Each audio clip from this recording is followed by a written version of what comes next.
And welcome to the mid-season special episode. Hooray, we have special guest Sean. Welcome. Woo. Hello, thank you for having me. Of course. Yeah, I Um, feel a little slighted that, I was on such a good run. I had three contestants, and then right after one gets out, Ellis is like, "Now, why don't you hop on the show?" It's like, "Oh, great, So we can yes. kick you I'm when you're down. It's our yeah, favorite thing. Mhm. yeah. Yeah, no, Sean, what are your just lost Sierra. What do you think here? I'll switch to the fantasy. Oh wait, not that one. The fantasy rankings. Oh, I just spoilers for the viewers there. Yeah. Yeah, Sean, you've dropped to third, just behind Mhm. Christina now. You have Sam and Soul. How are you feeling about your the prospects of your team? Yeah, so Team S, as we like to call ourselves, is not looking too hot. We just lost one of our key members. And to be honest with you, I was kind of hoping, it seemed like it was going to be one of the two of them down the stretch in that episode. And I was kind of hoping that it would be Sam and not Sierra, because I feel Oh, like Sam's just going interesting. to explode now. Like he's going to lose his mind. I'm a little scared. I think I'm going to get a ton of points in the next week, maybe two. But I don't think my shelf life is very long. I think we're looking at spoiled milk at some point. Oh, wow. Okay. Wow. Rough scene. Hate to see it. I mean, So, but I Saul could sneak. Saul could still do some damage. I think he is maybe a longer duration in him. But you do have I'm the I'm not looking up right now. you do have the best Saul team so far. Who knows though? If Saul and Genevieve make it really far, maybe Gianna is able to make like a comeback of a century here. Creeps That would up be from behind. yeah. But yeah, no. So this, I guess, to explain, we're doing a double upload this week. That's like unheard Mhm. of. Um, in our fantasy league, I guess you can call it. We do, you know, I might have mentioned it very like a bunch of weeks ago. Adam and Beck had their first boot winner pick like redemption thing. They both ironically chose Teeny. Um, but this is the first time we've done that. So there's going to be a lot of scoring clarifications on this episode. That I feel like that is the main objective of this episode. Um, and yeah, so usually we do a mid-season winner pick, and we just did that like yesterday, basically. Is that no? Oh my god, I'm spoiling everything this episode. Okay, Oh my here are gosh, the we need to go picks. together. um, Sean was in the top three, and Michael. Sean, Michael, and Christina were in the top three, so they did not get to Yeah, select a mid-season yeah. winner. What a lovely reward we received, Michael. Yeah, Yeah, some might say it's rigged. yeah. Um, but Hey, look who's that's not neither in the here nor top three. Ellis. Oh, there you go. there. Yeah. Yeah, Look who gets to pick. sure. Who makes the rules again? All right. Yeah. Actually, wait. I'll just for your guys' sake, since you can't see this, we're doing a lot of this is on the fly, people. I hope you understand. You can see me taking a photo of the screen, and I'm gonna be texting them just so that they have everyone's picks to reference. I mean, we were talking about this before we started recording. Adam had the first pick of the draft. This is actually the second year in a row Adam has been dead last halfway through the season.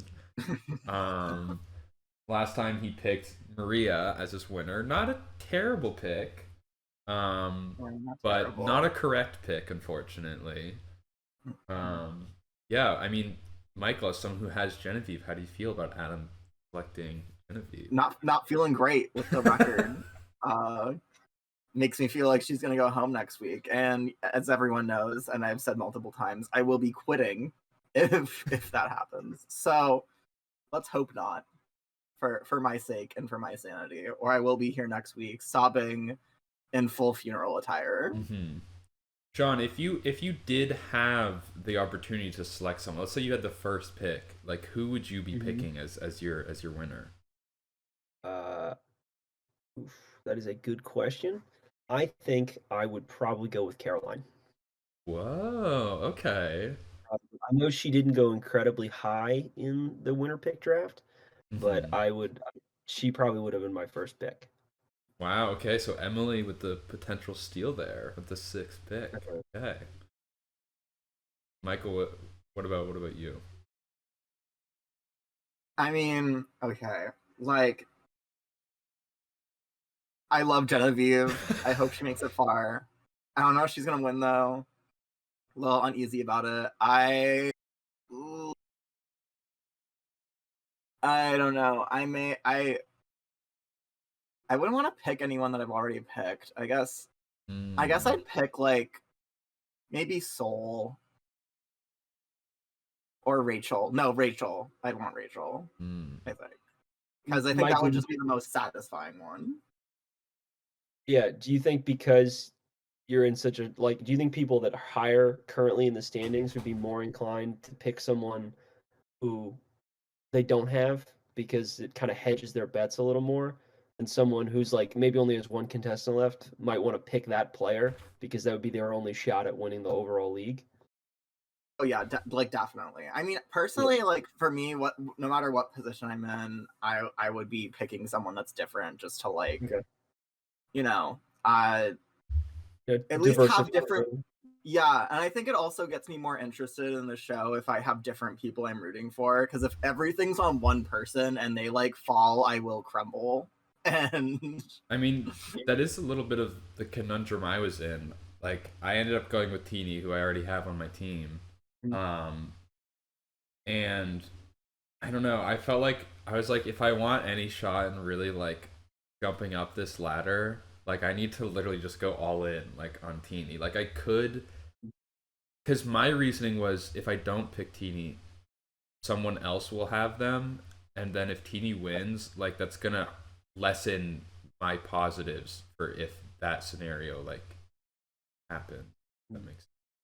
Trying to maximize like my potential. But it probably won't work unless Teeny wins, which I could still see a possibility of that happening. Yeah. I feel like I don't know. I feel like it's gonna be Teeny, Rachel, or I do feel like yes. I do feel like with the way they've been setting it up, I do feel like it's going to be a pretty women-dominated final five. I think they've been kind of like alluding to that a lot throughout the show, and I could see, especially with the next couple targets who they've been discussing recently, I could see a very predominantly female-dominated final five. Or Well, great even. here's one thing.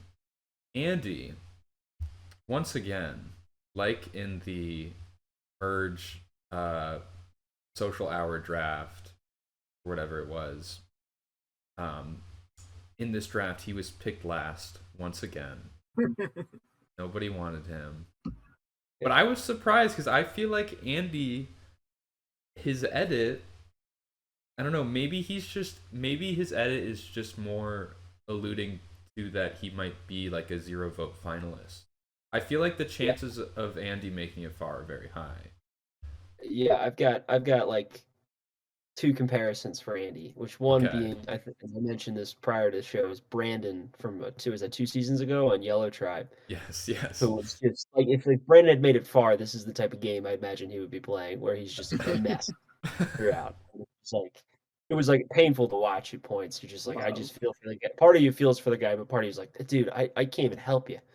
And the other one I would say is he's got a little far less lovable, but he's got a little Jake O'Kane to him, where I could see him kind of just getting strung along vote after vote of their like, at any point we could get him out so we can take this time to build a resume, which kind of was him. And and remember Jake, it was just like he felt it's like a knife in the heart every episode, every vote. So that's actually so funny. Like he's like the child of Brandon and Jake. He really is to me. I mean, I had Jake in 45. You had Brandon, so I did. That's why I remembered it so vividly. I forgot about that. Oh my gosh! I remember Sean. Brandon. On second thought, I shouldn't have brought him up. Yeah, no, I remember you. You're like, all right, this may surprise some people, but I'm going with Brandon. I felt so smart in the moment too. It's like, this. I don't think anybody's thinking about this guy. He could be like a social threat, and then I was like, oh nope, egg on my face I mean, to immediately. be fair, I mean, was that the same season? I had Banu, so. Manu, I mean, talk about a major point scorer out of the 35 confessionals in 4 episodes. Unstoppable. Yeah. Crazy. It's a crazy run. It's like Linsanity for Banu, and then just Yeah. disappeared. All right, well, let's get to the scoring. We got the Google spreadsheet here. You can see all of our teams here with the players in green that are still in the game. Sierra's been updated. Good. Oh, do you actually can you update the mid-season winner picks? I forgot to. Mid-season what? Right where who's purple? Season Is winner? that me? Yeah. So Brielle, I can. As you can see, we're very prepared and professional. Brielle was very good here. Brielle was Is it Gabe? Surprise! Yeah, Gabe? when Brielle told me that, I was like, okay, wow. Gabe sucks. Abby took Sam. Yep. Then Nina Kyle, wait, no, Nina picked Kyle. Wait. And then Conor. And then Conor. Okay. Yeah, Conor was left with Andrew. Yeah. Okay. So yeah, and then you can see the first boot. Yeah, I guess. I mean, if you want to show the viewers what we're working here with, this is the first tab that I had. It's basically just to like summarize everything. If you want to, they can't actually. Yeah, you gotta. The farthest I can see right now is last week. Yeah, just to okay. Yeah. You getting that? Yeah, are you guys retaining all of these numbers being thrown at you? Yeah. I'm not even retaining the numbers, and I know what they mean. So here you can see our total scores. Yeah. Michael and Let's highlight mine. Highlight mine. Here's Michael for everybody to see. What to do? But you can see like Christina jumped 31 last week, so she's on a big really jump. uptrend. Yeah. Exactly. Thank you. This is great Outpacing analysis. Outpacing my 19-point jump. Yeah, Sean. Michael. You may be in first, but you only had plus 16. Hey, they gotta close in the gap to make it more suspenseful. I was running away with it before, so well, I can't wait to eat my words later. Let's give a little. I guess we can go to the contestants tab. Oh man, there's gonna be a lot of like. I feel like this has been kind of my this is like an inside look to like my crazy obsessive trying to make a numerical score for Survivor basically. Ellis trying to put it into a thing he can understand because he's a robot. yeah. That's all I can compute. Yeah, I mean we have the fishies there. I guess yeah. This is your times picked by each of us, so in the fantasy league. Yes. Okay. And then basically their total scoring ranked as of now.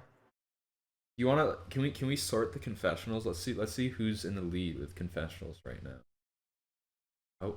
Let's see. How do you sort? Oh, okay. I don't know if this will work. I normally just throw in a filter, but this is new. Whoa. Sean, I'm not fancy enough for Sean. I usually just left click on the C. Oh yeah, I see what you're saying. And then yeah, there we go. Wrong way. Boom. There we go. So John is gonna have the least confessionals. Yeah, John. But yeah, so we have Sean Sam, Rome. Wow, Rome's still second. That's gonna change soon though. Gabe is. I haven't looked at this for a while. Very interesting that it's a very male-dominated confessional. It seems. Yeah, right. Because it feels like this has been a very female-dominated season so far. Maybe I think they've had more impactful conversations with each other. Right? You can get away.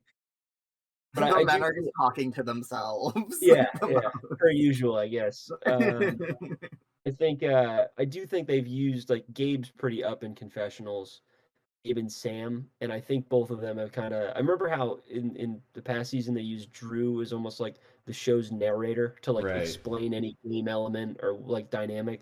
I do feel like they've used Sam and Gabe a lot in that way. I mean, Gabe had 11 confessionals in the first episode, and then Sam had 16 in the second. So, like, take away those 2 episodes, and they're, like, probably not even close to being in first.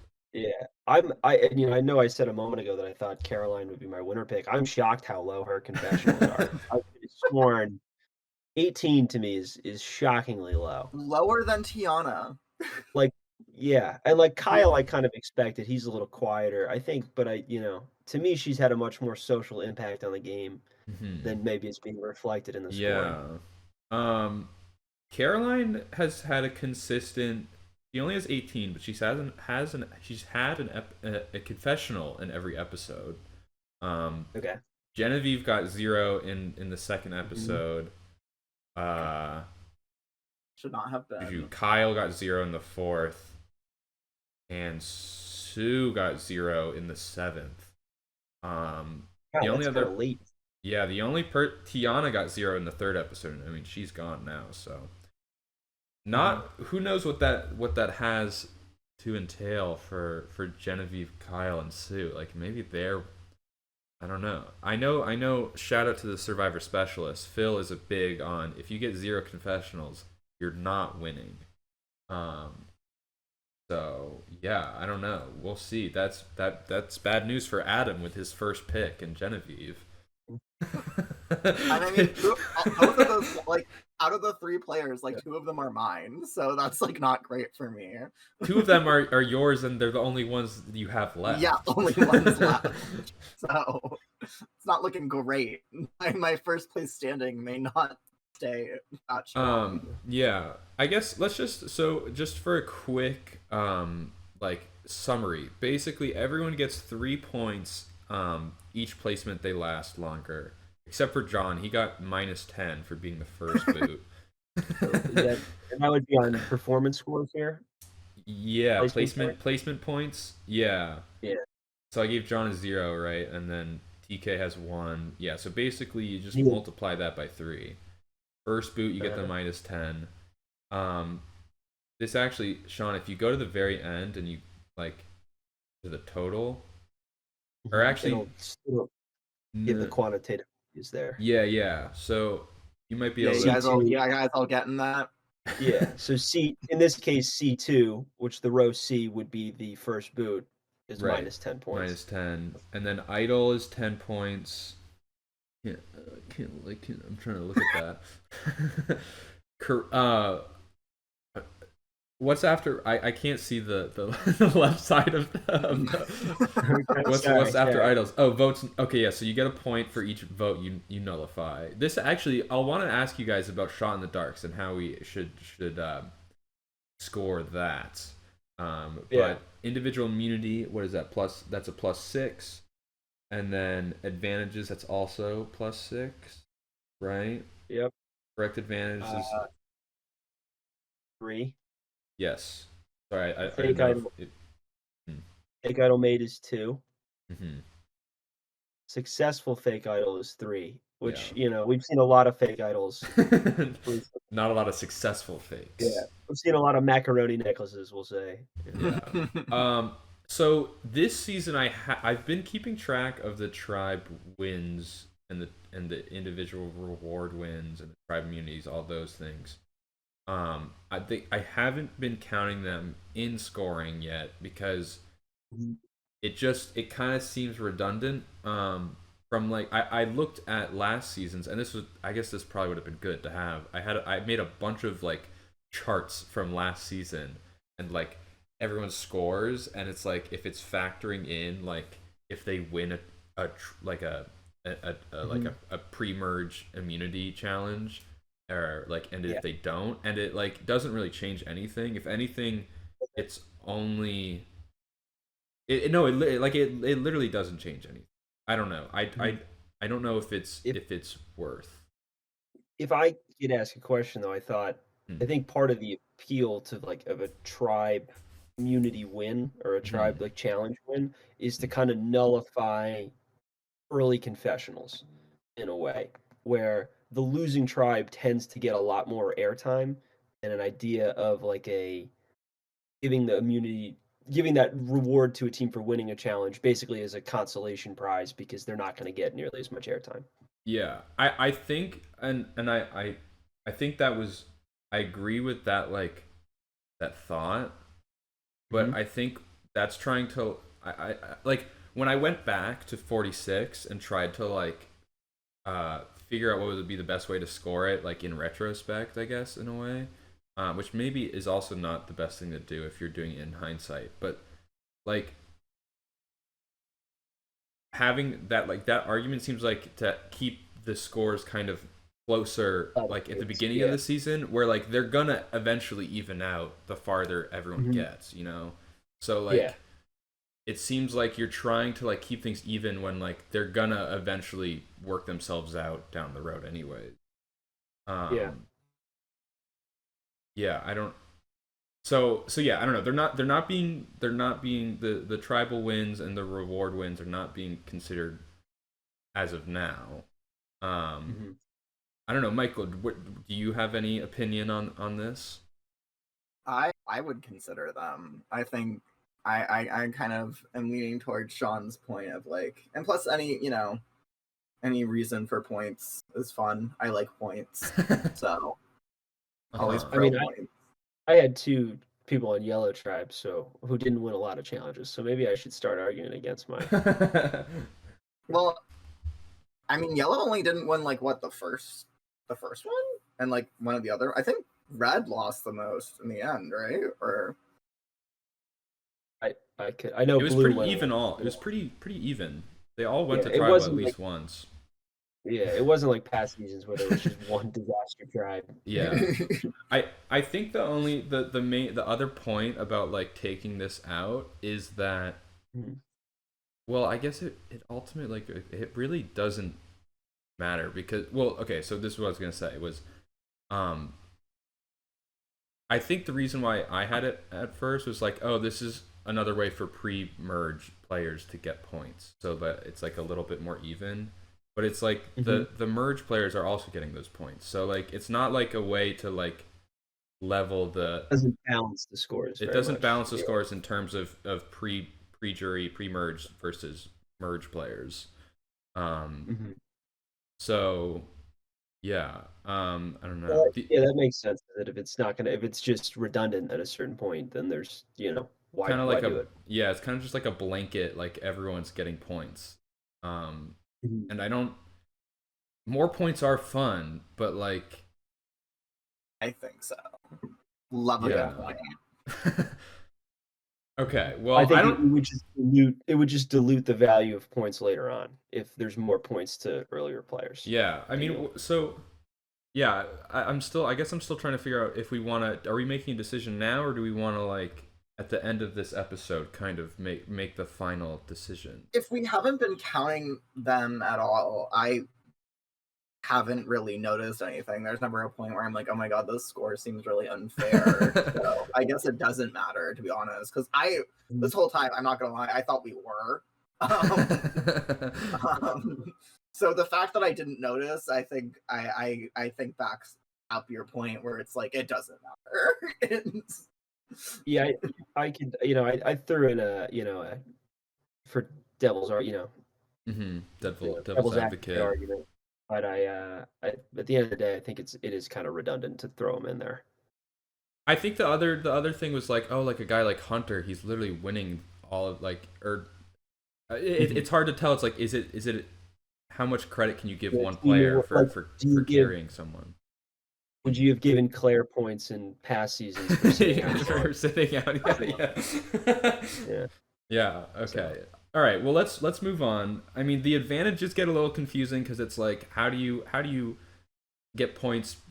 The difference between like a successful extra vote or block a vote versus like a safety without power. Like they're technically not idols, but they're advantages.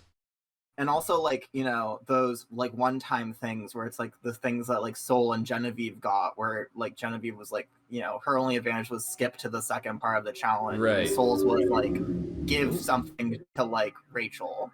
Yeah. There's some mayhem going on here in Hollywood. Yeah, Yeah. I think like a giant car accident is happening outside currently. Everyone's dying. So All right. Does Genevieve have an advantage? Okay, so I did give a point for Genevieve for finding that. I think Yeah. Is the point more about finding it, or is it more about how it's utilized? Is the question? Because I would say the find is usually the impressive part, and the returns will come with how they progress in the game, not as much. I would agree with You know, that. like I I think agree with that, especially because there's the column for correct like advantage plays. I feel Mhm. like Yeah. evens that out because it's like with Genevieve and Soul there really is no like correct advantage play, but with like an idol there would be. Meanwhile, Rachel only got the correct advantage idle play and not the advantage find, which I don't. Do Yeah. you guys I would agree with that? Okay. I think that's. I mean, she's still here, so that's Yeah. I would say it's the correct play as of now.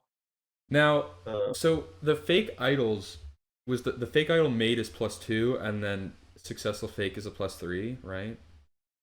Yeah, That I mean I think the fake idol +2 is a little generous, if you ask me. okay. I think I just feel like it's I mean maybe it's kind of a fun like hey they tried it. It's such a like survivor lore thing, but based on how they've gone, like with what was the one who gave that one to Jam Jam? Uh, Josh, Josh. Josh. And it that was was like, falling apart. does he deserve any points for that? Or is like, what's the deal? Where like he wouldn't let Yeah. anyone even touch it because it was Yeah. literally Yeah, you're falling gonna break apart. it. Yeah. Like I think, then do we give points for like diagnosing a fake idol to Jam Jam? So, Yeah, you get points for like this is not a fake, and like this throwing is it not a away. fake. No, Oh no, my immediately. god. The confessional of Jam Jam being like, it's literally falling apart. Like and he like can't keep it in. That was so It was good. so funny. Okay, I could see that. So well here's the thing though. So Sam, I haven't given Sam any points for a potential fake idol yet, but he does have this expired idol he has. So if he Yeah. tries to bluff it as a fake, I'm Mhm. willing to give him points if Yeah. he's successful with it. I think Um, if you use it successfully, you should get points. I don't think the creation of a macaroni necklace deserves anything. okay, Sorry, well, I'm being too harsh. no. I'm willing to. We can change the scoring. Maybe not Mhm. during this podcast since it's already so like like complete winging it. But like we'll make our official decisions now, and then afterwards I'll change the scoring. But I'm down. So would you say a successful fake is just a +5 then, or would you still keep it as a +3?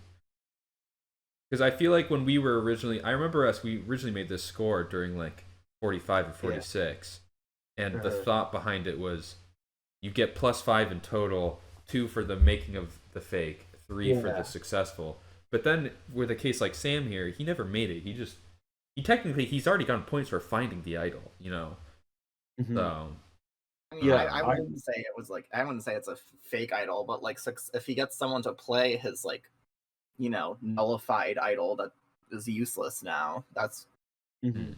I'd count that as something. what if he just Or doesn't receive votes. That's the other thing is like how if he just doesn't receive votes because people think he has an idol, and then it's like, well, does that count Yeah. as a fake? Like, how do you score that? Like, I wouldn't count that. Even if he like publicly is like, guys, I'm playing this idol tonight, don't vote for me, and then he like doesn't receive Yeah. any votes. I could see that getting points. Frankly, I think that would be, I think that would be deserving of something. Michael. Are you saying this because you have Sam? No, first of all, no bias whatsoever. Yeah, interesting.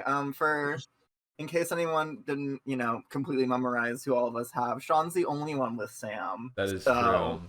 true. That's big. He has Sam The all hell- to himself. He has a Yeah. Sam Let's- monopoly. Yeah, let's remember this bias as we continue Yeah, onward. I'm putting hotels on Sam right now. Right? Okay, well, so are we just keeping the successful fake at 3 then? I get. Yeah, I think that's fair. I think that would be, I Alright. think I just don't think you get anything for building one. Okay, I'm fine that sounds good. Let's keep moving along here. What's after successful fake? I mean, we've unless you want to talk about the individual immunities. Is that a +6 or a +10? Tribe individual immunity win. Yeah, I mean, we Those talked are about tribe we immunities talked and about the tribe tribe reward. stuff. I feel like we don't need to. I feel like Yeah. all of that's straightforward, and we talked about it. Yeah. What's after that? I can't. The farthest I can see is tribe immunity win right now. You don't Then mind? you Oh, have really? tribe I can see the whole thing. It's total. It's the way I tribe reward. the way I organize it in OBS. It's getting cropped a bit, Gotcha. so the right side is a little bit. The right Gotcha. side's a little off frame. Then you have tribe reward and then individual reward. Yeah. Move. Can you? So Am I just moving like all the way to the right? Perfect. That's good. Oh, not a little bit more to the left. That's perfect right there. All right. Might look a little off center for you, but like for us, it's for the viewers. Like it's. I see. perfect. Yeah. Alice is the You can speaker of the people. Yeah, he can I add can- director to his title. Yeah, okay. So tribe, I mean, I don't think these don't need to be scored. I put an individual reward. I think Genevieve and Teeny both beat Kyle in the split challenge. Yeah. So the Survivor Know-It-Alls, Stephen Fishback and Rob Cesarino, didn't think Genevieve and Teeny should be counted as immunity wins since they didn't actually get immunity.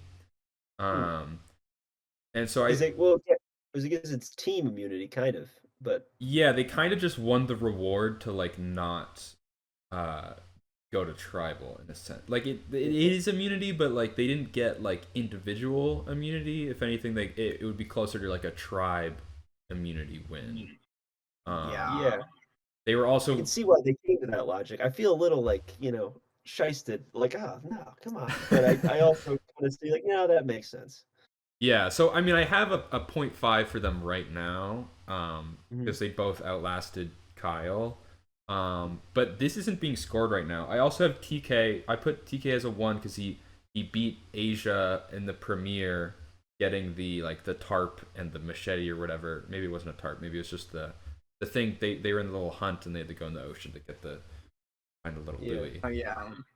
Oh my god, I forgot about that. They both got out so early that right? Yeah. Now it's completely does not matter. like I remember we're watching it, it's like, oh man, I wonder what this is gonna mean for the merge. Like if TK and Asia like they did not last. So they went home back to back. Yeah. I mean, I'm willing to give TK points for that. Yeah, it's weird though because I don't know if I would give I think TK I'd be willing to give him points for that. I don't know if I'd be willing to give a later individual reward points though. Also, just to note for the viewers, Ellis has TK, and I think we should all note that. Hey, listen, Adam and Beck also have TK, and we are way at the bottom of the standings. So yeah, they're lost causes. I mean, at that point, don't group yourself in with Adam and Beck. They're farther down. You have hope, I guess. You still have 2 people. Yeah. Okay. Well, Sean, you might go back to the contestants. That way we can see all of the points. This is just the performance scores. I kind of divided it into 2 subjects. You got the performance score and the entertainment score. So performance score is basically how long you're lasting, how are you interacting with production, the twists, the challenges, how are you performing in sense of that. Entertainment score, that is purely just confessionals, episode titles, and fishies. Once again, for those of you that don't know what a fishy is, that is the award that Stephen Fishback, a former contestant and Survivor legend, he gives out that award for the Know-It-Alls podcast, probably the biggest, most predominant Survivor podcast in the community. Rob says, yes, of course. Thank you, Sean. So I think it's a very legitimate award that should be considered and factored into every Survivor Fantasy League. I mentioned it in one of their podcasts one time, and they brought it up, and they got very, very riled up over it. They're like, oh my god, yeah, wait, what is this? Everyone's been disrespecting the Fishy Award for so long now, and it's actually kind of, players are starting on Twitter to be like, thank you, Rob and Steven, for awarding me the Fishy. It is an honor. Wow. Anyways, kind of went on a fishy tangent there, but that fishy and episode titles are both +5, I believe. My episode title is both +5. We're kind of entering the territory of your Survivor fantasy philosophy. What do you score more, the performance or the entertainment value? You know, like was Liz an amazing fantasy pick? I mean, she made it pretty far. She did provide a lot of entertainment value, I would say. When she was on screen. She was on screen. I mean, it even factored into her strategy. She wanted to get Tevin out because she thought he was going to be too much of a confessional hog, and she's like, I want my screen time. I need to get Tevin out. So I think you definitely got to have a balance of both. I will say honestly, entertainment is subjective. Like, Sam being Also the highest true. scoring one. Do I consider Sam the most entertaining? No, by far. But yeah. So it's very interesting. I will say, I guess, overall most impactful. I think it's a good system. Yeah, I mean, I guess, yeah, Sean. What would you say? Yeah, I think I shockingly have to agree with Michael. That sentence out loud. But no, I agree that I think the who's who of Survivor, the Hall of Famers, are all a good mix of both entertaining and great players, obviously, as well. And I do think there is a level of as to be a great player, you almost have to be entertaining in a way. You have to command the room and dominate play and kind of make yourself enough of a presence where you become an entertaining player, not only to your fellow contestants but to America. So I think it's a good mix of both, and I like that they're scored equally. And I think yeah. I mean, this is also the challenge of trying to make a what's the word of you're you're just trying to put numbers to a not numerical thing or whatever. You're trying to quantify. Thank you. Yes, thank you. Trying to quantify the game of Survivor, right? If you really wanted to be accurate on entertainment score, I feel if they ever return on a later season, that should be a +10 at least. But you're not going to be able to do that during the season or even at the end of the season, for years. So it is kind of retroactively scoring this, 10 years in the future, you're actually Survivor 45 winner, Yeah, I would see. I mean, a way I think you could, if you want to get really, really in depth with it, if you were to scour I'd say maybe Twitter and see who the people are talking about the most to kind of gauge who is the most entertaining. Michael, we're sitting in front of a Google spreadsheet here right now. Is this not in depth for you enough? Are you saying that we need to go through Twitter? No, I'm saying if you want, if someone who was cared a lot about the entertainment score and wanted to add it to their fantasy thing, using Twitter as a gauge of who is the most entertaining. I mean, there could be some merit there, but whatever. Yeah, I do think in a way Confessionals are kind of that. I think we kind of put our hands in the put it in the hands of the producers to they know who's going to provide the best quality of product for them. So I do feel that is our kind of way of giving an entertainment score of they're not gonna put someone that's boring forward the most. They're gonna cast the brightest light on the star of the show. So this is we started doing this with 44.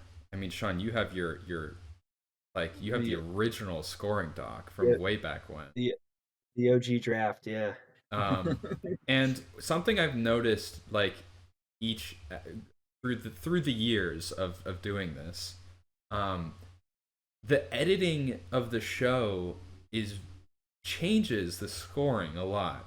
And the fishy is also a very that's just what Steven and Rob are perceiving as the best player, right? I mean, Caroline, Genevieve Soul. I guess no one. I mean, Rome has gotten a fishy, right? Like Asia was definitely in some debates about whether or not to get the fishy, and like she didn't even make it past. She ended up being the third boot, right? Maybe the fourth, third, whatever. Like She was the third. yeah, like the perception of the viewers, like how they're editing it, can drastically change, like how the results of the scoring end up later on. Like a season where like Boston Rob absolutely dominates and has the most like double the amount of confessionals by far. How are you supposed to like score that season and not it just be like, I mean, essentially whoever picked Boston Rob is winning that season. But that was something I realized, especially this season, is like, I don't know, I feel like they've done a very good job at balancing the confessionals. Besides like Sam and Rome, like I mean, and then Gabe, Andy, Teeny, Rachel, they're all in the 30s. So you have some people that are much lower, but I feel like relatively this is pretty balanced compared to other Survivor seasons. I also just think it's very cast dependent. Of like if you have one, contestant that is like like you said, a Boston Rob, but even not that egregious of an example. I mean, we've seen in the past couple seasons where you have like 2 or 3 really heavy hitters that are like kind of driving the ship, and they're providing like Carolyn's providing like 90% of our entertainment value throughout every episode. I mean, like definitely like 44 is a great example with like the purple tribe of Jam and Carolyn being like, and like even Carson, like honestly they kind of took over the whole season. Like I don't remember anything about the other tribes really. It's just their tribe in my head. Q2 had like a ton of confessionals and episode titles. From what I remember. Much to my dismay. What were you gonna say, Sean? Yeah, so but I think in this season it's there's a lot more almost like parody, where you do have a lot of like pretty. I don't know if this cast necessarily has like any what I would call like an A+ contestant. Like nobody that I'm looking at like, oh, this is a surefire. Like at least so far. I mean, we could see the merge just happened, but we could see somebody kind of come out of nowhere. But I don't feel like there's anybody dominating. But I feel like we've got a lot of really like interesting, solid players that are all kind of providing their own scope on the game. Yeah. All right. Well, we've passed we're at 42, almost 43 minutes now. I think something we need to get. This has been a lot of fun. I feel like. Yeah. I don't know how long people are going to listen to us talk about just numbers and like. I don't see stare at how our. Long do you have? Let's go. Something we do have to get to though, because I've been waiting to do this, to quantify for a while. How much points? If you want to go, do you mind going to the Our Scores tab? How many points do we want to give to the mid-season winner pick, and how many do we want to give to Adam and Bex? I mean, not Teeny might not even win, so it might not even matter. But like, if Teeny were to win, how many points are we awarding to the first boot redemption, and how many points are we awarding to the mid-season winner? So again, explain the first boot redemption. So they obviously lose a contestant. Their first boot, so then they now almost go into like a free agent pool and get to draft whoever they'd like, and they both selected Teeny. Yeah. So in previous now on their team, or like, what's the jurisdiction there? Right. In previous seasons, we didn't have 13 people all playing at once. Yeah. We had like maybe 10. We fixed the first year. No. So it used to be like 7, 6 maybe. Yeah. So we didn't run into this debacle, but usually there would be a player that wasn't even a couple of players that weren't even selected at all. And so if you picked the first boot, you could actually select a player that wasn't picked. But that happened to Michael when he picked Jelinski, and then he got Maria basically for free, and went on to. Actually, I don't think I've told Conor this, but I've told some people this. Michael would go on to win the season, but he got second place and was 10 points behind Connor. And then we had our own mock Survivor game, which I still have the footage of. I may edit one day and upload to this channel. Who knows? But we beforehand we said the winner of this season will get points in our fantasy league that could potentially turn the tides, and it very well did. Michael won the mock season, and despite Sean's battles, and overtook Connor to win the fantasy league for the second time. Michael won in 44, and he now won in 46. Nina won 45. It's surreal. I can't. Did I come in? I came in second in 45, and I think that's the best I've ever done. Besides that, I think I've been like almost last every time. But so for I think this iteration is probably the best because I feel like it's not rewarding people for picking the first boot, but it's also not like I think Rob and the note like the our HAP community, if they're the way they do their fantasy, if you pick the first boot, you can't win the league unless you also pick the winner.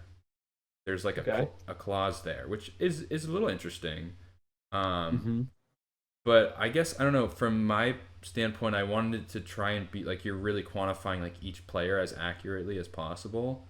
And one, I feel like the first boots can be some of the most iconic players in the league in the season sometimes. And two, I don't want people like Adam or Beck is like once they pick it's like oh shit I picked the first boot, like I've lost all hope basically, right? So there's just a little redemption pick. Now, how much you want to score that? I'm not quite sure. I think that's what's up to debate right now. Yeah, I think. Oh, Michael, you go ahead. I was just gonna say, well, I might have a slightly controversial opinion. Whoa. But I honestly think the first boot redemption pick, like if you get that right, should be more points than the mid-season winner pick. The same or if not more is going, and my argument for that is in the first boot redemption, you have 17 people to pick from. Your chances are so much lower. Whereas the mid-season winner pick, you know, you got a 1 in 10, but a 1 in 17 is crazy. So that is my argument for plus like if you lost the first like boot, your score may be like lower, so maybe giving some kind of like incentive to that is my argument. Yeah, I was gonna. I think it is more impressive than the. I would agree, it's more impressive than the winner pick. I was gonna say, I think if they ended up winning, I think you could collect all the points, or like for that, similar to like but furthermore, I think you should get placement points for your first boot redemption, but maybe not full. Maybe you could do like a half point or something where you get rewarded for that. Yeah, I think so. I don't remember what our scores were for the winner picks last season. Abby picked Kenzie, and so she got the bonus. It wouldn't be like anywhere on this spreadsheet. I haven't. No, you're good. I'm playing around and I keep forgetting you guys can see my every move. Yeah, pretty much. Yep, we're watching intensely. The only thing I completely agree with you guys where the first boot redemption predicting the winner then is way more impressive than predicting now. But I guess the only devil's advocate I would have to say is that like ultimately this is the first boot like redemption pick, not like I'm calling it now. They still pick the first boot, and it's like, okay, well, because you like picked the first person to go home, we'll give you like this chance just to like gain some more points, so you're not like totally out of it. Do you think it's too much of a reward? Like we're incentivizing almost the first pick, like picking the first boot. Yeah, like I don't want someone to be like a strategy of like I'm gonna try and predict the first boot so that I can get my like Yeah. my first boot redemption Yeah. pick. Like that should not be a thing going into it. I mean, that would, I mean, that no matter what would be like a risky strategy, like trying to figure out who the. I mean, it would be impressive if someone could predict the first boot. Total shoot the moon, you know. Yeah, right. Shoot the moon energy. Shoot the So moon. Yeah. I don't know. I would possibly score them the same. Okay. Then, if you're worried about that reward. I'm starting to be swung a little bit by your argument though, Ellis. I think we could have a dynamic where it is you still get some points, but it is muted and it's more of a making up for lost ground than it is like an out and out kind of jolt to your score. Here's another thing I forgot to mention in our like performance overview. I haven't been keeping track. Like previous seasons, I usually give little bonuses. It's like if you make merge, if you make jury, if you make the finale episode, and then third, second, first, you all get like another little bump. I don't have those implemented in this score yet. That was another thing I looked over, like 46. It's like if you take away those bumps, what does it really do? It's similar. It's kind of similar to the tribe wins, where it's kind of just like a blanket. If everyone's getting these points, kind of makes them pointless, and you're already getting the +3 every time, every placement you advance. I still think there should be a bump for the winner, at least. I think you should get points for winning for sure. Oh, I think you could even go as far to do points per vote. Yes, I think we talked about a little bit about this a while ago. I want to go in that direction. Yeah, Michael? Yeah. I mean, I would personally want to at least give some kind of reward to if you can pick people who make the jury and pick people who make the finale. Because I feel like sometimes you can pick people that make the finale, which I think is like impressive and a feat if they last the entire, like if they're in every single episode, only like 5 people do that.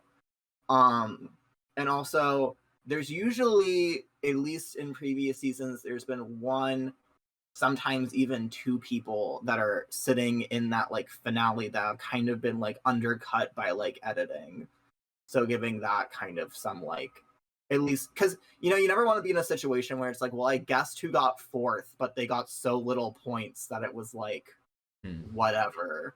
I mean, I could see someone making the argument that like it's still a good pick, but because they're getting undercut, that's technically like, or not technically, it's just the fact that they're getting undercut is an argument for why they were not the best like fantasy pick. The goal is to pick the biggest characters and the best players, right? Yeah, but like, and I think they would already receive that punishment with like lower confessionals, like lower kind of everything overall, but like I think that it would make up for the boost a little bit, so that way you don't have someone who like gets in like, I don't know, like 3rd or 4th, and they have like less points than someone who got in like, let's say like 8th.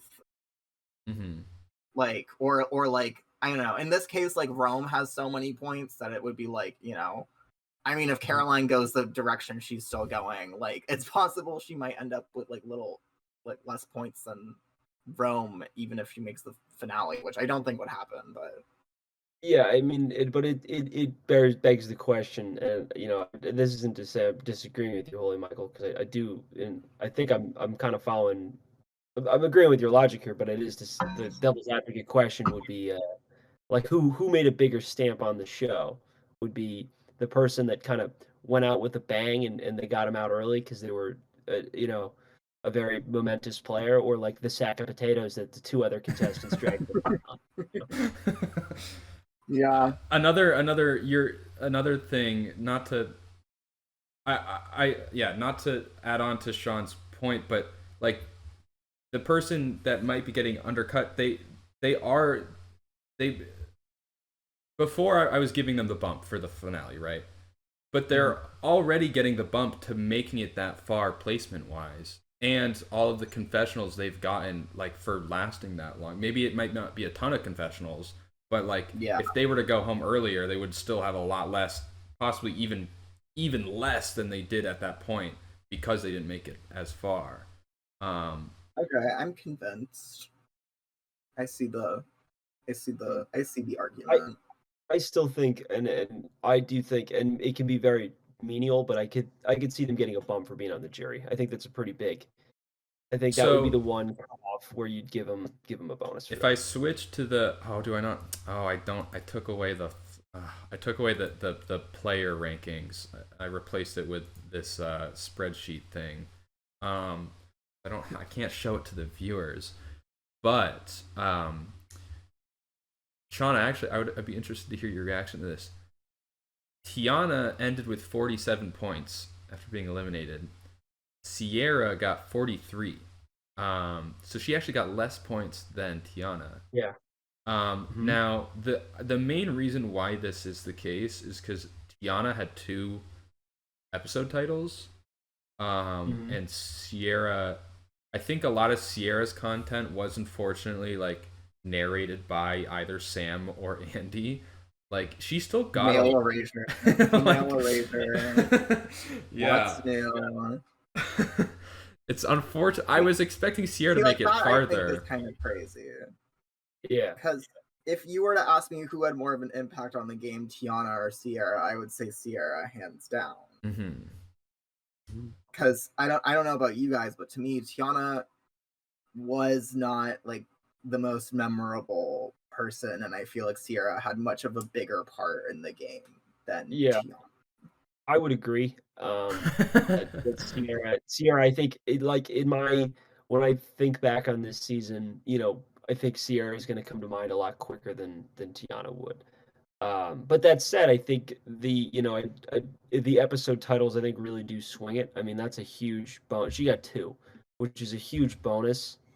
I think that kind of is almost an anomaly in the grand scheme, where because they were so close and like where there's sequential votes out, that I think the episode title should swing it for Tiana, even though my perception and as Michael said, his perception is that Sierra had probably a much more lasting impact on the game.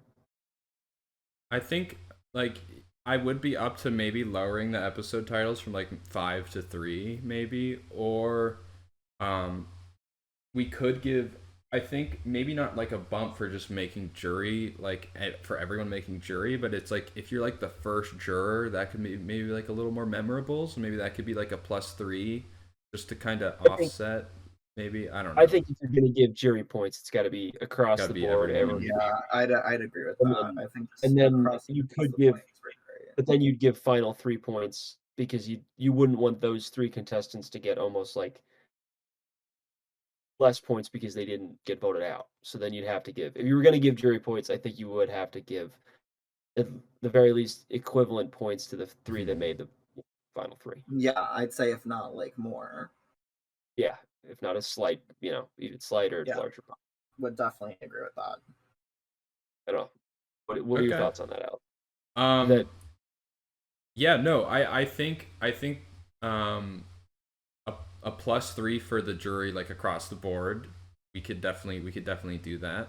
I actually, now that I'm thinking about it too, like last season there was the double boot episode where Soda was the first jury member, and then the person voted out before her was Tim, who had a much smaller edit, and I think the bump. I remember he was on my team. Lost me a season. Tim did.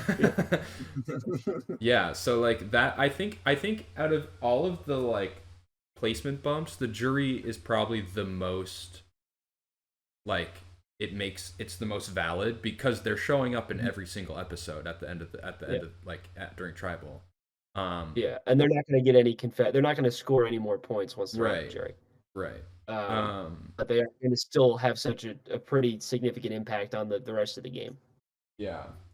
I think the only thing with I think the final tribal, like if they've never been voted out, that could also be a bonus too. I like that like reasoning. Mhm. I think the only other like pushback I could see is that like uh they could have just been dragged there. You don't want to like necessarily reward someone for just being a goat. Um so that could be another reason why getting votes at the end we could quantify that. So like Charlie and Kenzie, there's such a close race, or if it was like a complete sweep, it goes to show how like dominant the winner was. Yeah. Similar to our votes nullified with an idol, which Right. kind of you're quantifying that um, based on how successful it was. The one I would actually, now that we're on that topic, if I could circle way back, Sure. votes nullified with an idol is an Mhm. interesting way to score it, because theoretically, if Sam played an idol in the next round and nullified 11 votes or however many are left, 10 Right. votes, that would score a lot more points than someone who played an idol with 6 people left and only nullified 4 votes. But so Sam would score more points than that, even though that might be a more significant idol play down the road. Do we want to give it maybe a percentage instead of a outright number? Oh, interesting. I mean, I think here's yeah, it's a good point. Um I think my initial reaction is at the end of the day, if you're negating 11 votes versus like 4 votes or Yeah, 5 votes sure. in final six, it's like it's just as impressive, if not like more. Like Caleb using his shot in the dark to like nullify like all those votes was like people are still talking about it today, and he's gonna be on season 50 Yeah. because of it. Like I don't think 100%. yeah, so like Uh-huh. maybe But there's like but he would get, yeah, I guess that would make sense. And that's a fair point as well, that it is. But I just wanted to throw that out there. Well, we're having the meeting here, we're well going Yeah. over all the numbers. Let's go over all all the numbers. here's all the the thing. numbers. Here's the other thing, though. What if let's say everyone's after me and Michael. We have a successful Survivor podcast. They have to get us out. So they're splitting the votes between us, right? There's Yeah. there's 5 on me, 5 on Michael. Or no, let's say there's 4 on me, 5 on Michael. Michael's the main What the target. fuck? But I voting have, but I have an idol, and I play it on Uh-huh. myself, and I negate 4 votes. But it doesn't matter Uh-huh. because Michael's going home. Yeah. What the fuck? Should I get 4 points for nullifying those votes? Because Yeah. it's Good technically question. not the correct play, because if I played it on Michael, Yeah. then I would be going home. Yeah. I Um, I do think I mean, it's not the correct play, but I feel like then we're getting into such a subjective territory in with a idol play. specific So, territory. Yeah. where like I think if you're reading your tribe enough to know that you're gonna receive votes, you should, Yeah. then that's fair. And then especially if it's between one vote, like that really could have gone either way. That's probably one person who just Mhm. sits, Yeah. when they like the one person at the, right in front of about to write a name down, like, I don't know which one. Like that's kind of the vibe that usually has anyway. And I think also like when, especially if you factor in the fact that like we're considering entertainment too. Mhm. Like anyone playing an idol when they get votes voted for them, I think should get it because that's entertaining. Okay. Okay. My like when an idol is played and Jeff shows that vote for them, The that they flutter just in my negate heart. it. Oh Yeah. my gosh. It's Yeah. like jaw on the floor. So Yeah. I feel like you got to get some points. I'm for sold. that. Yeah. Alright. We should be a sales duo, Mike. I don't know what we're doing. Yeah. Let's get on it. We'll start an enterprise. Okay, but I've been told I'm very likable by my mom. now that we've circled Yeah. back to idols, though, I also want to double circle back to shot in the dark. I didn't know how to score Rachel's shot in the dark play this past episode. Nothing. That was I don't think that gets anything. weird. Okay, but I feel like a lot of people were arguing that was like a masterful use of the shot in the dark. Yeah. You're using it as a way to see if people are gonna vote for you and if she should play her idol or not. Like Jeff on his On Fire podcast with Jeff Probst did, because of this play, he had to clarify for the community that if you do play the shot in the dark and it does not, you're not safe, can you still play your real idol if you have one? And he did say, like, yes, you can still, that is allowed. For the past 5 seasons or 7 seasons, we didn't know if you could or not. That was a mystery in the Survivor lore. But it's now been, etched in stone of the Survivor laws. So yeah, I don't know. What do you guys think? I think personally they should be treated in the same respect as a votes nullified, where I think her play, I think is similarly to it, like if it was such a great play in this sense that she used it and burned it, the returns will come later on to her game versus something we need to quantify outright right now. So I will say, it is always, a bit interesting when someone uses their shot in the dark. Like, they are giving up their vote, so it's like that risk / reward. So I could definitely see an argument for like scoring a little, like giving that like a little point for like just using it at all. Can I give a pitch? Maybe. Go. So in the possible case that there are any future Survivor players watching this podcast right now, nobody's been using their shot in the dark for like the whole time it's been implemented. Like, people are like, oh, I don't want to lose my vote, like I want to show my loyalty. Like, do we need to be giving more incentive to playing this shot in the dark? Like, I think I can make an argument like playing your shot in the dark at any moment could be okay. I'm getting a little too extreme here, but whenever you play the shot in the dark, that could be seen as like a correct advantage play. Being targeted. I'm not tracking this slide here. I'm gonna be honest with you. No, like if you're being targeted, maybe. I think my pitch kind of fell apart at the end there. I think contestants have not been valuing the value of the shot in the dark enough.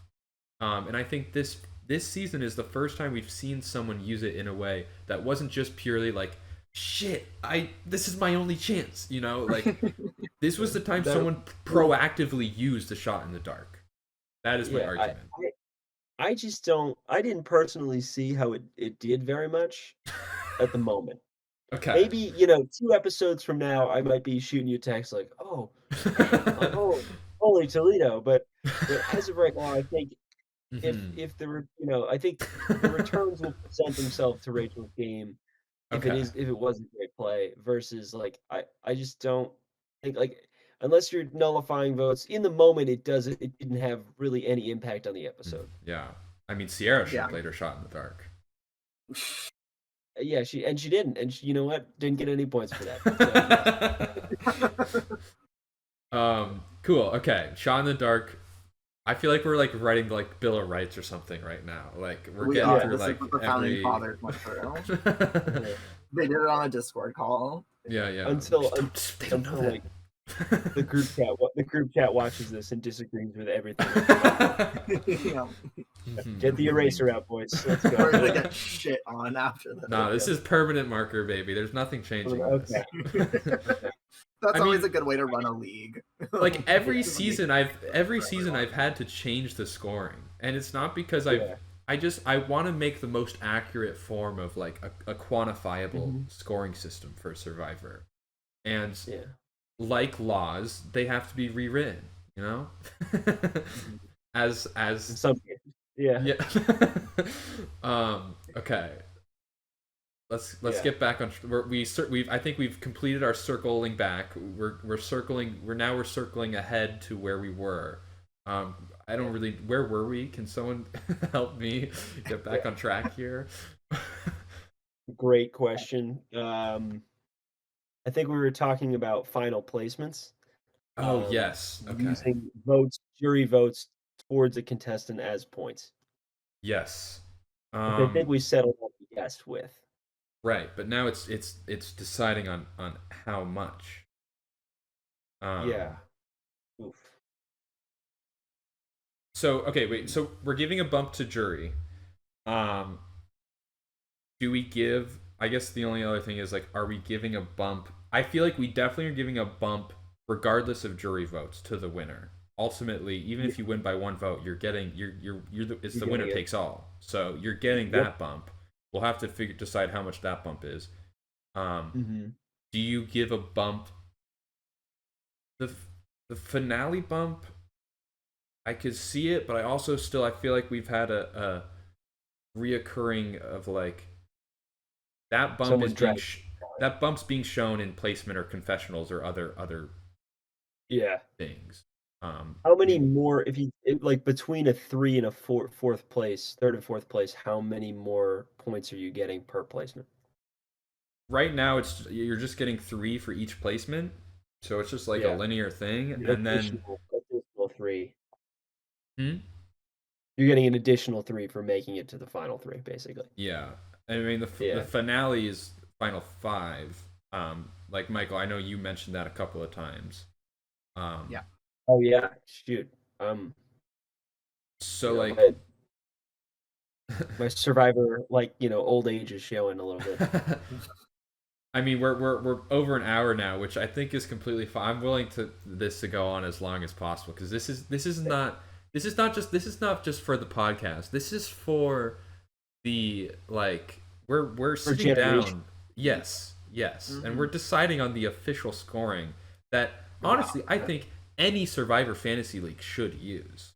Like this is the best way to quantify Survivor Fantasy League. Until we inevitably change it in next year's episode, and then that's the best. There's updates each year, you know. It's always gotta roll with the punch. Forever evolving. But yeah, so what, Michael? What do we think? Do you think it's like jury? Should we be giving the bump to finale, or do you think, as we've talked about it more, do you think inevitably that will be also made up for in other things? Yeah, I think you guys kind of won me over with like your argument of not having the finale bonus points.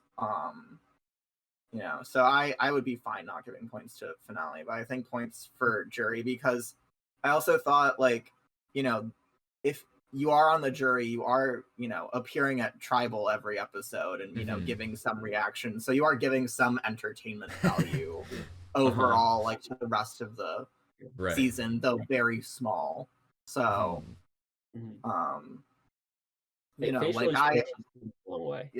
I love when blindsides happen, after the jury point, because then they're all like, and they all start whispering to each other and shit, and they're like, they lose that whole, because they can't win anymore, so they lose the whole like facade of trying to keep like a stone face. Like, oh my god, like what is happening? Right. Yeah, they don't need to act like they understand the game anymore. That brings its own entertainment. That's a funny point too, is because I do always feel like they enter the room all like coy and kind of like suave, and then they like halfway through tribal they're just like mind is blown. It's like like what is even happening? I don't even know anymore. I literally don't know. Okay. I that sounds good. I will say too, when I was looking back at 46, like when I was taking out like those bumps, like the difference between like Ben and I'm trying to it was Ben, Maria, and somebody else. There was I don't remember 46 off the top of my head, the boot order. I'm so sorry, Survivor fanatics. 46. Wasn't it Liz? Liz, yes. Oh my God. I believe so. Michael's been buzzing in with Liz for like a minute over there. Yeah.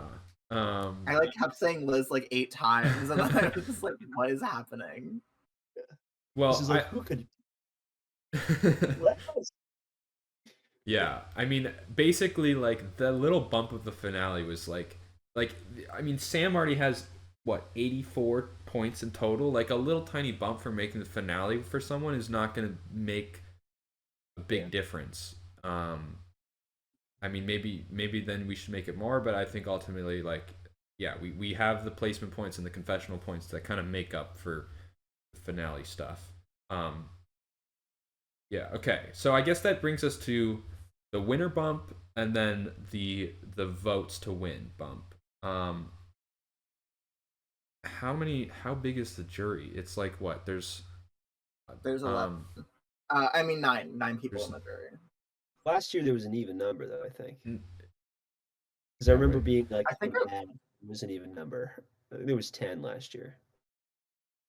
I think Kenzie, Charlie, and Was it 6-4? So I mean, the jury started with Sierra, right? And she got 11th. So there's, so there's gonna be, no, she got 10th. Or no, yeah, no, she got 11th. You're right.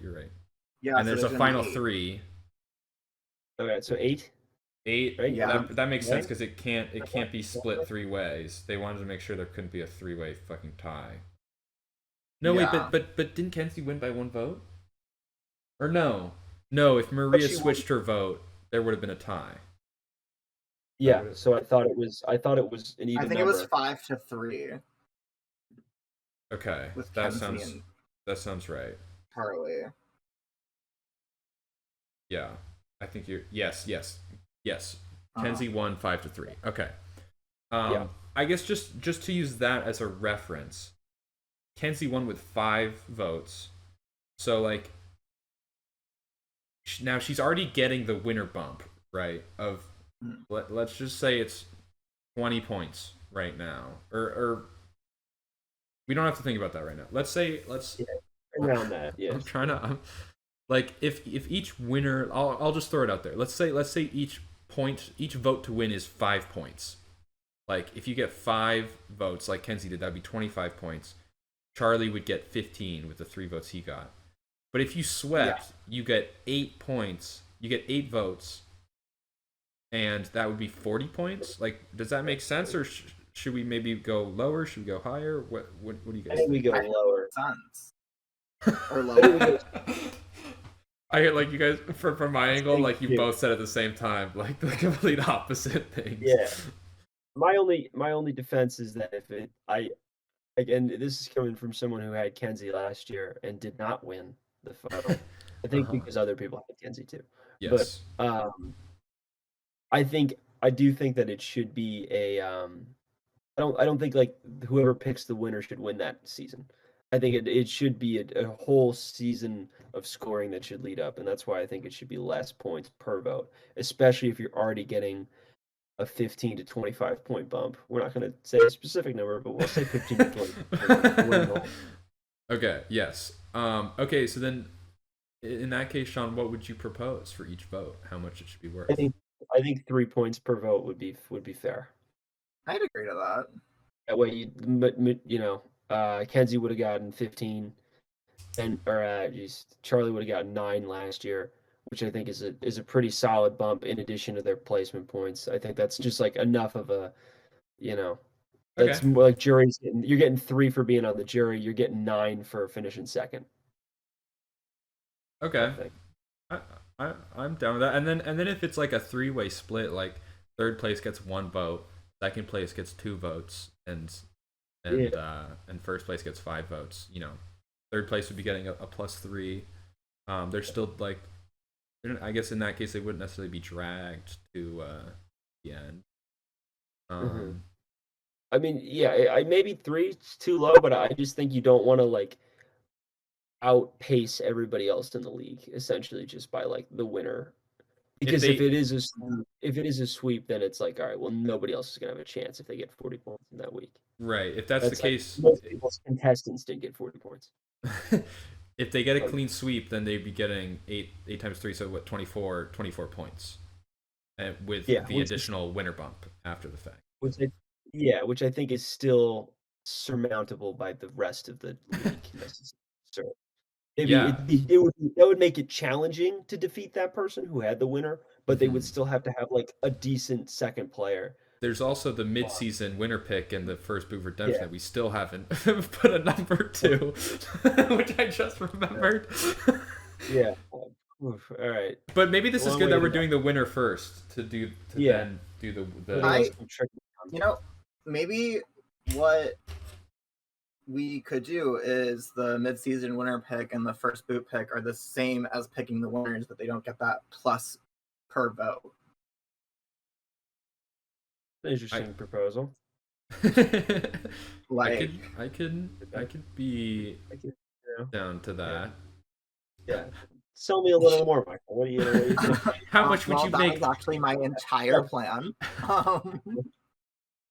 Because my thinking process is Mhm. like, you know, how with because we were talking about how, you know, pick the winner pick could just be like the placement, I guess, or you just get the placement points but not the confessionals. It's kind of like the same idea where it's like you don't get like the whole thing but you get part of it. Or like, I mean, if we want to put less emphasis on picking the winner, they'd only get like the votes for how many, you know, like how whatever. Can I make a little argument? I mean, yeah, this is like I came up with this like 2 seconds ago. So please go ahead. I mean, to your point, first boot redemption, that's a 1 out of 17 or 1 out of 16. I don't know how you want to do the ratios. Technically, your original picks, that's 1 out of 18. Like, so Yeah. actually picking the winner before the season even started, before you've seen any confessionals, before you've seen any of like their personality on screen. I thought TK was going to be the chillest, coolest dude, and he was edited in a way where he was the loudest. Like, was it even the editing though? Yes, I do think it was the editing. I'll have to go to somewhat bad for TK here, just because I think his preseason stuff was very endearing, and I think reality television as a whole, you're not the contestants that they're being shown is not their actual person that they are. Maybe it is, maybe it like doesn't mean it's not, but it's a exaggerated character of them. So we can't take, you know, full 100% of what we're shown be like who they are, especially for if you watch older seasons and like a player, what they were like the first season, what they were like the second season they were on, and the third season they were on. Like, I think James is a very good example of how they could be edited as like a saint and like a fan favorite, and then on their third season be like a complete villain. I don't know. That I just have a little more I guess sympathy. Like, imagine if you get on the show and you're shown as like this asshole. Like, that would suck. I mean, I guess then don't give them stuff that makes you look like an asshole. Yes, absolutely. I'm not saying is my that. argument for that. No, yeah, absolutely. But so yeah, so I guess what my point is I think the to circle back. Circling back. The points you get, I could be open to making it even. Like, the bump you get is the same for winner, midseason, and first boot. But I think if any of them are going to be more, if any bump should be more, I think it should be the actually picking the winner. Before you see anything, or you even seen episode 1. Yeah, I mean, I think that's where the votes would come in, right? My only counter argument to that, Ellis, is that you did get, you know, like 3 at bats essentially. So okay. Picking a one-off, even though it is 1 out of, you're picking like a 1 out of 8 or 1 out of 11. The ratio, breaking down is that's still a less likely hit rate than if you went, if you had 3 cracks at a group of 18. Right. Okay. Okay. So that would be the only. I think it should be. I think you could get. I mean, just because it is, I guess, in the sake of it, you did call it blind. Mm-hmm. I would say you probably, for like a winner pick, you could just get like half of the. Maybe not half. Maybe the full bump. I think maybe Michael's idea is right. You get the full bump from the winner pick but you don't get any of the other like points scored where it's like votes nullified, votes received in tribal. I think that's a fair way of doing it. Where Okay. you So get it's like a like significant point bump, but it's like not as much as the person who picked like Right. the winner originally would receive. So Okay. there'd be no possible way for like, someone who picked it originally to be overtaken just by that alone. Right. I don't think the person originally picking should be if everyone's even points, right? Yeah. The person who originally picked them should not be getting overtaken by like the first boot or Yeah. the mid-season. Absolutely. Agreed. Okay. So then in that case the bump is even across the board and then the votes will be the difference? Yes. I think for simplicity's sake, Okay. that's like Sure. Yeah. That sounds the good. fairest and also easiest way Alright. for my little brain to like comprehend. So There's been so many numbers thrown at me. I'm currently fighting for my life. I didn't even talk about the averages and outliers of the team scores so far, which who knows, maybe we won't get to that. Short end of the story, Adam and Beck were statistical outliers. Like taking the outliers out, Michael, you are like still in like the 95th percentile of like how well you could do in this league. Like, oh wow, I'm honored. Or you were no, that might be I'm throwing out a lot of going fast and loose here with the numbers, so it might not be completely accurate.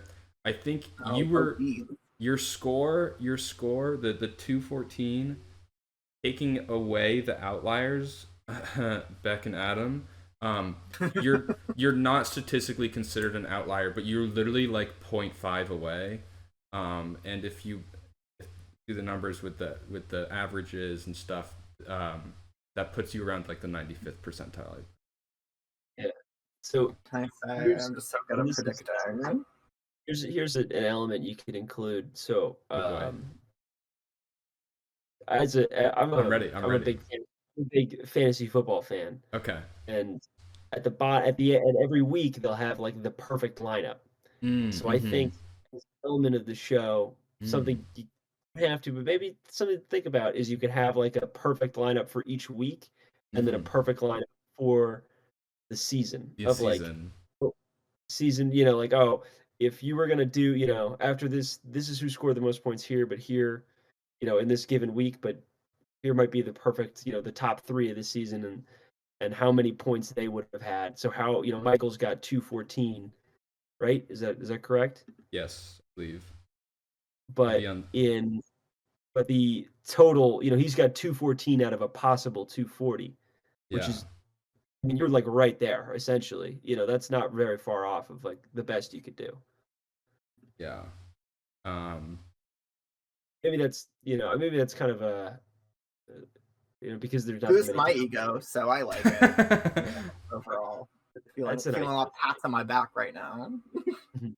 Meanwhile, Adam and Beck are literally like, so close to being the worst possible team. Loserville.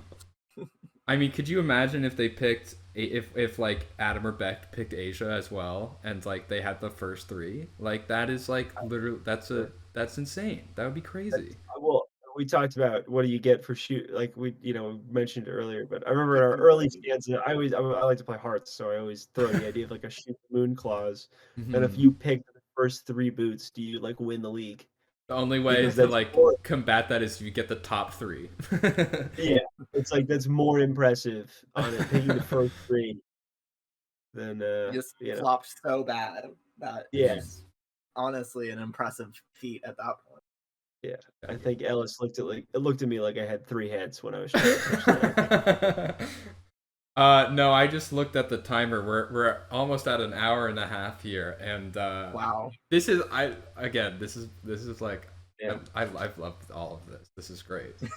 But we probably should start to get closer to wrapping up. So to make a decision on these winner and the winner pick and the redemption pick and all of that little bump, what are we going 15, 20, 25? What are we thinking here? I'm trying to avoid like the arbitrary numbers like this where we're just kind of picking one, but eventually I feel like there's got to be a little bump that you just kind of like toss out there.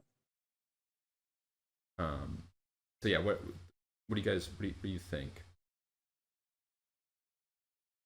I mean, I would say I don't know exactly what, like, are we trying to figure out what exact score you would get right now for picking the winner, or just like the way it would go? Like, well, didn't we decide the points you get for the mid-season winner Yeah. pick is the same as the bump for the winner that Yeah. the winner would get? I'm leaning towards 20 to 25 points. I was gonna say 25. I know that's pretty arbitrary, but looking at, like I said, you pick the first boot, you get -10. You find an idol, that's 10 points. I feel like winning is such a more significant achievement than that at least double would be what I think would be favorable. And then we said 24 would be the maximum you could get if you swept. If you swept. Yeah. So I think 25. I think 25 would work then. Okay. Because realistically, how many people out and out win the whole thing with like an undefeated jury or with a unified jury? I guess. I don't. We could. Who knows? Yeah. Episode 2. We'll figure. Get the data on that. But yeah. So I think 25 would be kind of where I'm leaning towards at that point. I think that's reasonable enough where someone who didn't pick the winner could still overcome that, but it still is a pretty significant bump. Okay. Do you know what did we do last year? I thought it was around that. I could try and find. I can't do it on my laptop because our screens will go dark. But let me see if I can quickly find it on my cellular device. Drive. Bear with me, viewers. This will take just 1 second. Private draft. Nope, that's for 44. That's the originals. Wait, come on. I am very disorganized. I know it looks like in year 1, Yam got 36 points for winning. Yeah, and so that was that. I remember we were trying to. That was 36, and then I think we made it 36 because if you add his placement points, it adds up to like 75 or something. Okay, wait. I found my 40. Okay, I found the scoring sheet. Yeah. It was It was the mid-season winner pick, I believe, was plus 50. Abby got plus 50 for picking Kenzie. Yeah. Are they gonna riot when we tell them now it's only 25? Well, yeah. I mean, at the end of the day, it brought her from like maybe like 6th or 7th place and bumped her up to 3rd place. Yeah. Because Michael and Conor were like just so far ahead. I mean, Conor had Kenzie. Conor had Kenzie, Ben, and Banu. And that was the winning team, except for Michael. Michael had Liz, Tevin, Jelinski, and Maria. So he was getting all of their. He was getting placement points for 4 players, basically. Yeah. And I think we realized that was not the way, the best way to do the first boot. Yeah. It's all beta testing. And that's why the objectively best way to score Survivor Fantasy Leagues needs to be updated after each year, Every year, yeah. I mean, I'd be fine with even like 30 points. Sean, you got you also had Kenzie, Sean, and you had Kenzie, Soda, and Tim. Oh man, you had Tim and Soda. That's rough. It was a rough episode. Yeah. Hunter was your winner pick, and Abby actually 7. You would have been 3rd, but Abby overtook you. with the Yeah. correct winner pick. And Abby picked Kenzie 5th in that Yeah, draft. yeah, You I picked Charlie. I picked 6th. Charlie. I picked Charlie right before Abby, I believe. I The can first go pick back was to the board. Oh yeah, yeah. Here we go. Yeah, you had Charlie 4th. Beck picked Tevin 6th. I mean that season was just so hard to pick because they did not edit it like they wanted Kenzie to win.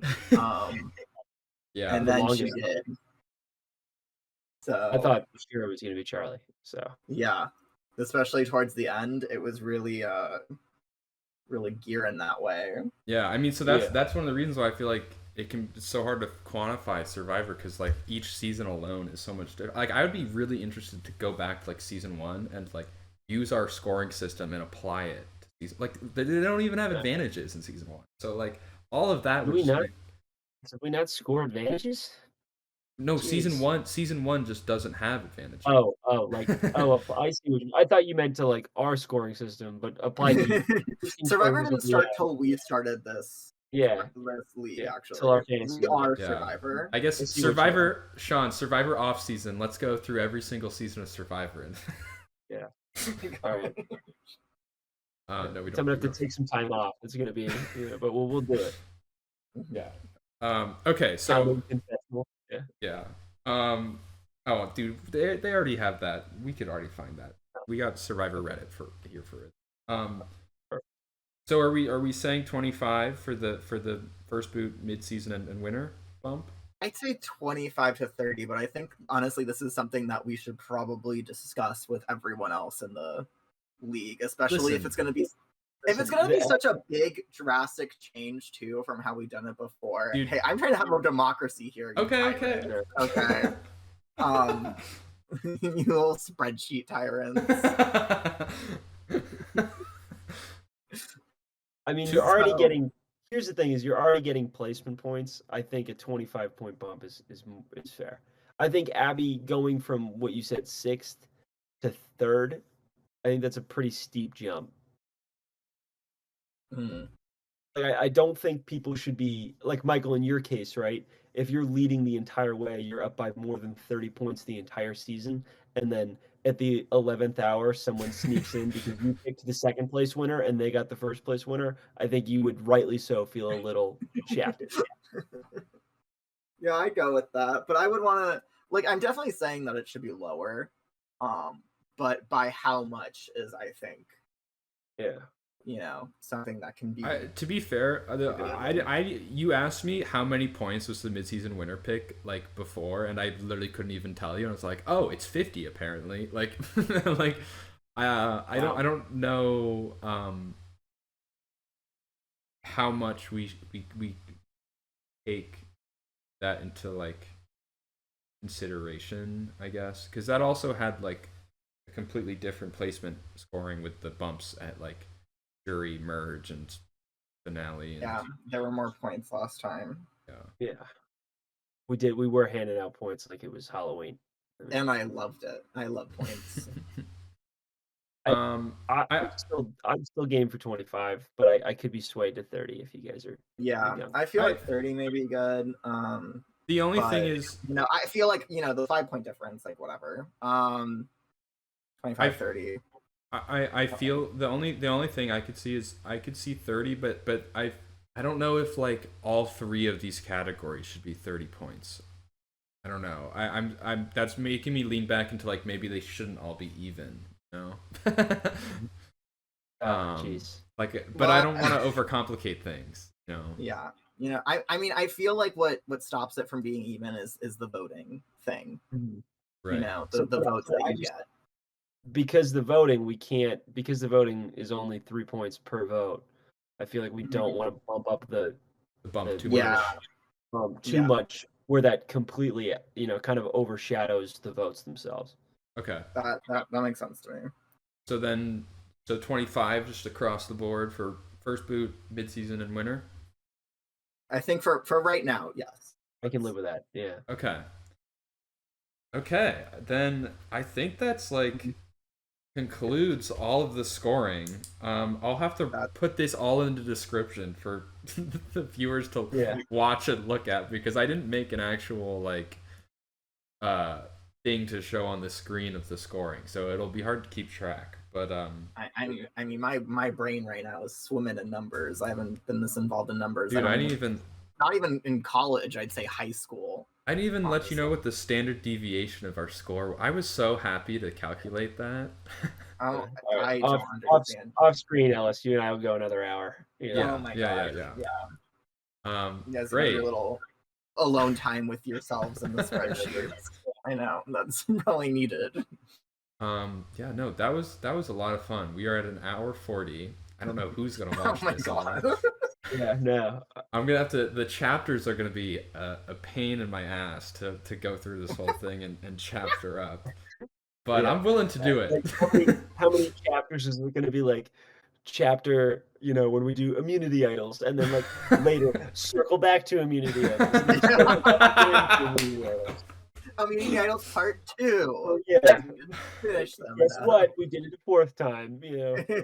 Part 4. Yeah. Yeah.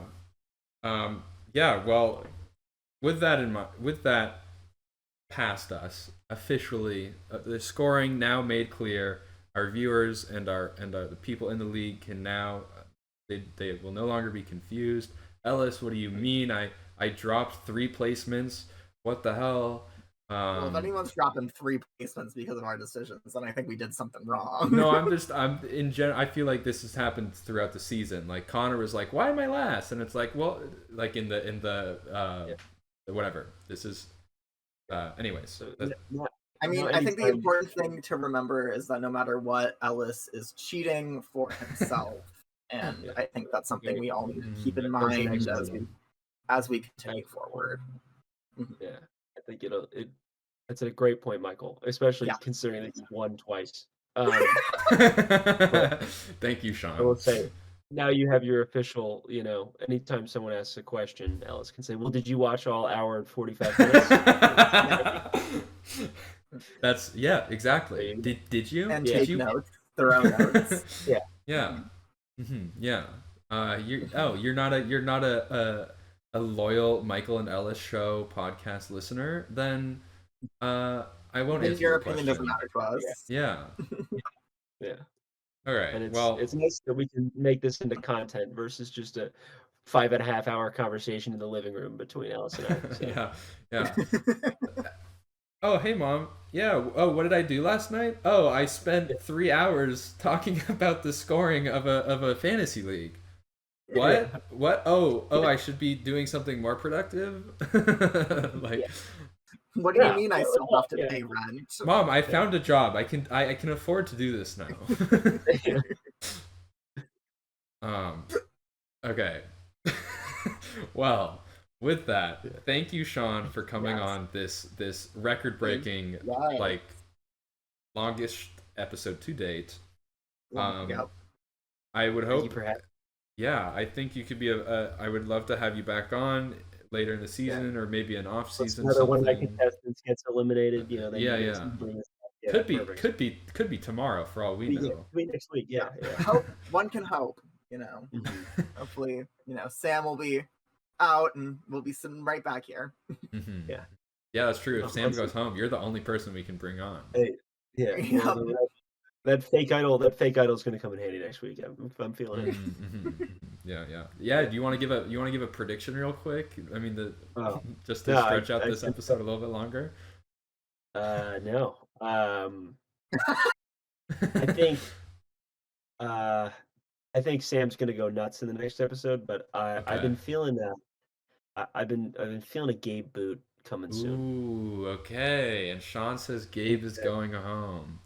I think Gabe can go home, but the only thing that would, I think they are going to push for Kyle once he loses an immunity challenge, and that could be next week, which would be tough to see because Kyle, I do enjoy watching Kyle. Be tough for my fantasy team. Who do you have? I have Kyle and Teeny. Yeah, I think one of them's going home. Oh, what the fuck! It looks like I'm gonna have to be on the podcast. Teeny Kyle double boot. Yeah, exactly. I like where you had Medivac or something. I don't know. Yeah, just Yeah. Well, I think Well, if that is not it. yet. I think that is it. I think that's the conclusion. Thank you so much for watching, everyone, of watching this extended long version of the Michael and Ellis show featuring our amazing guest, Sean. Thank you for watching us do spreadsheets while watching Ellis and Sean do spreadsheets as I sit confusedly in a corner. Yeah.